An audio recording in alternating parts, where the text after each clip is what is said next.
Outlander's Ronald D. Moore talks Revolutionary War era, teases more than one spin-off idea. After all the hell it put its hero through, Outlander ended its 5th season with a satisfying reunion between Claire and Jamie, and perhaps an even more satisfying death, thanks to Marisley's newfound gumption.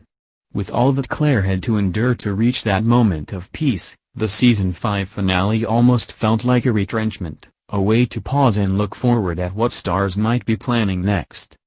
While the series has mostly followed the one-season, one-book formula as it moves through the Diana Gabaldon novels on which it's based, there's still a ton of ground to cover as development on Season 6 gets underway.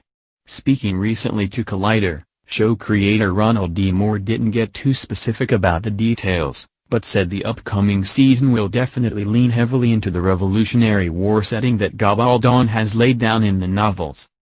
People who saw this last season, the 5th season, saw that we were already starting to pull from certain things from Book 6 and other books in the series. We've always been sort of free to kind of play around with some of the chronology and borrow things from different books, Moore said. So we're not perfect about a book a season, and we'll continue that going forward. The large arc that's still defining where we're in the New World, we're in the American colonies, and the American Revolution is getting closer and closer. So that's like a big thing that's gonna be moving front and center the further we get into Season 6.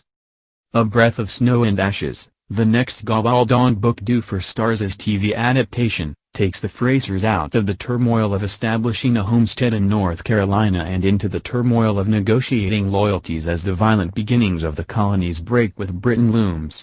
As with all of Outlander, things only get more interesting because of Claire's time hopping back and forth to her original 20th century life, as well as encountering and recognizing fellow time-stranded travelers back in her new, or is it her old? 18th century haunts. Fans eager for a status update on a potential Outlander spin-off won't come away with any big revelations from Moore's new remarks about whom that series might involve and where it could be set. But it definitely sounds as if Starz is serious about getting one of Moore's ideas off the ground. "We're still talking about it," Moore said.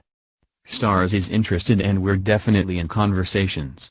Sony and Starz are in conversations about a spin-off series, yeah. We have more than one idea.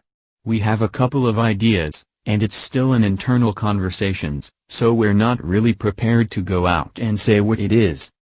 While Outlander already has gotten the green light for a 6th season, we don't yet know when to expect Claire's next TV chapter to begin, especially with the industry-wide production delay brought on by coronavirus pandemic.